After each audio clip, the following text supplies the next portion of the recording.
Welcome to my channel, I will tell you an interesting story. Please subscribe, don't forget to like. So let's go. Scientific substantiation of unreality of the world.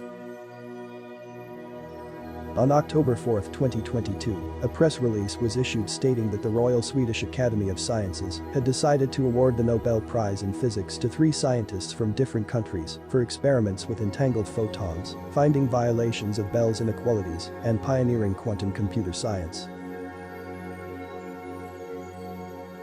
In other words, 3 colleagues. Alain Asp from the University of Paris-Saclay, France, John Clauser from the company of his own name, J.F. Clauser and Associates, USA, and Anton, apparently not a pure Austrian, Zeilinger from the University of Vienna, Austria, decided to announce to the whole world the following very interesting observation in quantum physics, about which they cannot remain silent for many years.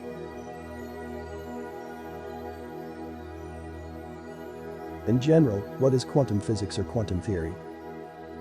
This is a science that studies the smallest particles of our existence, of which, in fact, we all consist. So, this science has been around for a long time.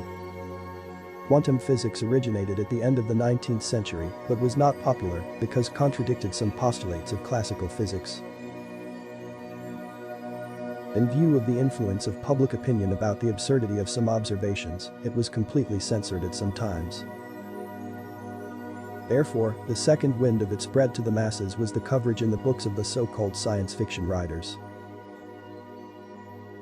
Now we perceive their works as a guide to action. We can mention here John Kehoe, Joseph Dennis Murphy, Oliver Napoleon Hill and Hugh Newman, a little later Vadim Zeland and Joe Dispenza. In the days of the former union, they simply caused a smile, now they are bestsellers. If someone is not familiar with their works, I recommend. Stay impressed. Let's go back to classical physics. Albert Einstein claimed that the study of the smallest particles, photons, atoms, electrons was difficult in his time because there was no proper equipment capable of measuring and fixing everything. They even gave birth to a paradox, together with colleagues Podolsky and Rosen. It was called the EPR paradox, which explained the insufficiency of quantum mechanics. That is, classical physics has always cycled on ideal laboratory conditions and the locality of experiments, when only known forces affect the objects under study, in order to exclude the existence of astrology, esotericism, the paranormal and the supernatural from the reality. But time passed, and in 2016, Elon Musk, in the wake of his popularity, dropped the notorious phrase. The probability that we don't live in a computer simulation is equal to 1 in billions. Many perceived it as a PR company, some scientists even rushed to retort it. But after some time, 3 comrades symbolically loomed on the horizon. Asp, Clauser and Zeilinger, who finally approved and scientifically substantiated that elementary particles can move faster than the speed of light, can exchange information regardless of distance, and they have no predetermined states.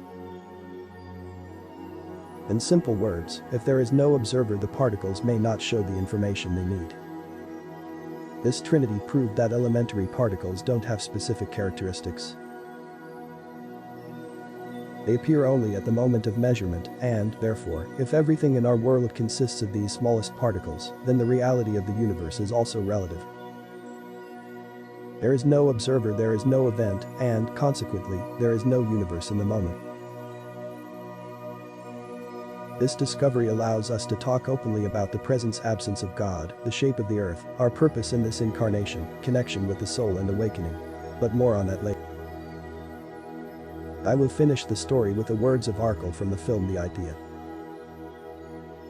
And now you are a child of the heart and inquisitive, but misled by the world's complexity. Do you see the cat? And I see. But she is not. Do you see meanings around? And I don't see. But they are. Thank you for watching. See you in the next episode. In the meantime, listen to meditative music and reflect on what you heard. Enjoy.